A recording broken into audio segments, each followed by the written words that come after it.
What is up, ladies and gentlemen? My name's Henry. Welcome to my new series called Tarkov Tactics. Shema Zdarova, you know who you are, where we get down and dirty and we go in detail on different techniques and tactics that you can implement into your gameplay in one of our favorite games, Escape from Tarkov. I just want to put a disclaimer out there for you guys. This video is geared toward new, intermediate, and old players. My advice is professional, but it is unlicensed.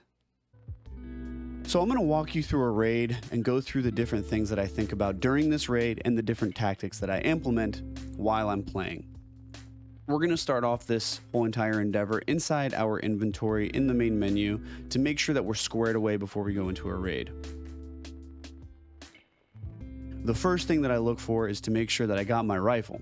Make sure you have a weapon. Make sure there's ammo in the weapon. Make sure you have extra ammo in your rig. For new players, this is new information to you. I'm pretty sure it is. If you ever had experienced a failed reload, it's because you didn't have your magazines in your tactical rig. That's the way this game operates. If your magazines or ammunition is not in either your pockets or your tactical rig, it will not use it in the reload.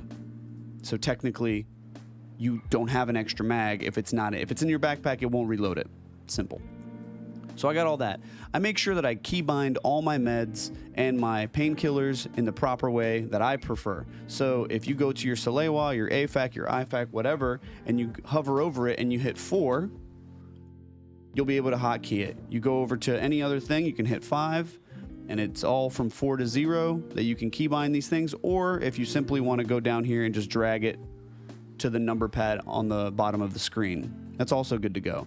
Some people might ask me why I keep an extra chest rig inside my backpack. It's just for extra space, my own preference kind of thing. Let's go down to the secure container. Our secure container is very important in the way that we go about our raids.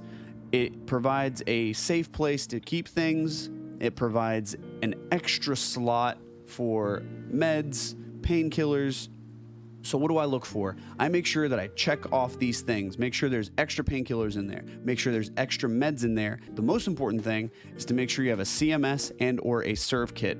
If you don't have one of those, to fix a black limb, you're gonna have to pop a painkiller. But those two things, the CMS and the serve kit, will save your life in the long run. So make sure that you invest in one of those and always have those on you in a raid. I wanna make sure that I dispel this myth that you always need to have a docs case and or a sick case, key tool, whatever inside your secure container.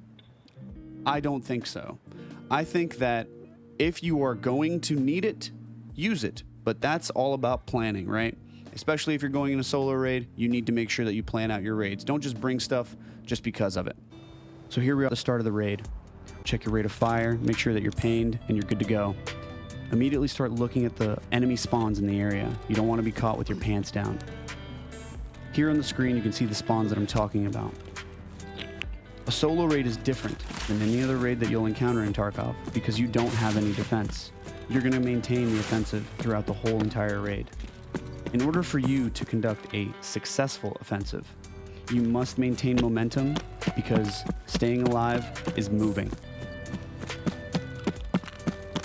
In order to maintain the initiative, you must keep constant pressure on the enemy. Success in the offense greatly depends on the proper application of characteristics of an offensive. As I move toward dorms, I start thinking about audacity, surprise, movement are all characteristics of an offense. It's a simple plan of action and sticking to your plan and boldly executing it. This is a key component of all offensive actions, increasing the chance for surprise, which we will talk about later. Audacity depends on the player's ability to see opportunities for action and to decide in enough time to seize these opportunities and accept prudent risks. Solo players must understand when and where to take these risks. Surprise. In the offense, surprise is achieved by attacking the enemy at a time or place they do not expect or in a manner for which they are unprepared. Estimating the enemy's intent and denying the ability to gain thorough and timely situational understanding is absolutely necessary to achieve surprise. Unpredictability and boldness will help you gain this advantage. The direction, timing, and force of attack will also help you achieve the advantage. Surprise will delay enemy reactions, overload, and confuse them. By diminishing enemy combat power, Surprise enables the attacker, you, the growing Chad boy, to exploit enemy paralysis and hesitancy. In order to achieve Surprise, which we will see an example of and break down that attack later on in this video, you can achieve Surprise by gaining and maintaining information dominance, sitting and listening to far-off gunshots, as I'll mention in a second. Maintaining information dominance is conducting thorough information collection. In other words, don't be going on raids with horse blinders on. Every piece of information matters. Far-off shots, looted crates, bullet holes on walls, footsteps, scabs, tree sounds, etc. You must strike the enemy in an unexpected direction at an unexpected time by a unique combination of movement. The tempo of the fight is also a characteristic of Surprise. Movement. Careless movement usually results in contact with the enemy at a time and place of the enemy's choosing. To avoid this, you must understand the constantly changing interrelationship between enemy movement, terrain, and the weapon of your disposal. This understanding is the basis for employing movement techniques, route selection, and navigation, how to cross danger areas, and how to post security. You can achieve movement by fire and maneuver is the go-to tactic. Use the majority of your force to overwhelm and suppress the enemy, to rapidly close in on them. It's all about suppression. Fire and maneuver is wasteful and indecisive. Effective suppression is the basis for all tactics. Remember now, defensive positions are temporary. Think of multiple positions and the ability to withdraw. For fighting positions, deep and narrow sectors for fire with a defilade on both sides are the best. Primary and secondary sectors separated by frontal protection are better. Cover is life. Move from one position to another. Good cover is relative to the single enemy position. Mutual supporting enemy positions can overcome the protection of your cover if you are fighting a team. Keep this in mind. You think that you have cover, but in reality, you are only pinned by your own actions. Grenades are inherently inaccurate. Area suppression is not destruction. Nades are limited. Use them well.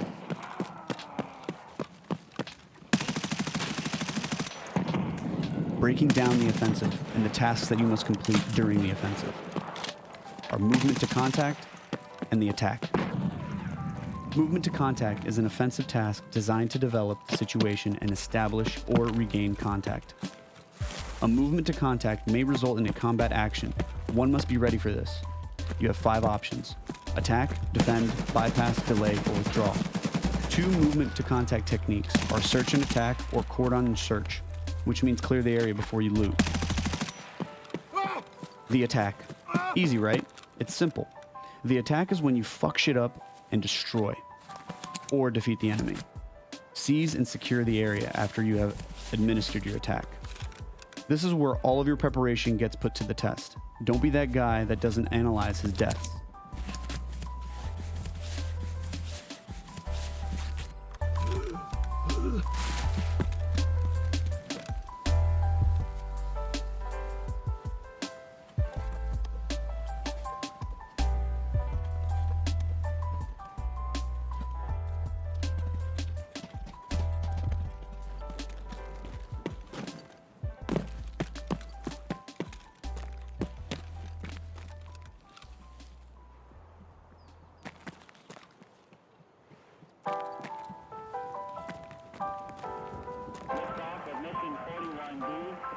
Flight of the orbital Discovery, and the shuttle has cleared the tower.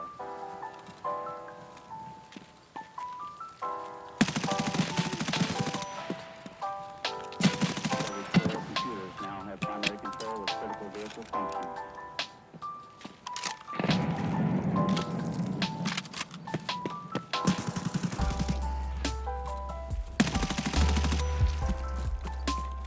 Thank you so much for sticking around to the end of the vid. As always, I'm super appreciative for all the comments and feedback that I've been getting recently. Now, if you want to hit me up on Twitch, check out my link in the description below, and I'm live 5 to 10 p.m. Eastern Time, Tuesdays and Thursdays. If you also find a little bit of extra time, check out the charity that I'm a part of. It's called Military and Veteran Gaming. What we do is we send care packages to those overseas and we try to improve healing through gaming for the overall health of our veterans. Thank you so much for watching again, and I'll see you next time in future videos. Take it easy.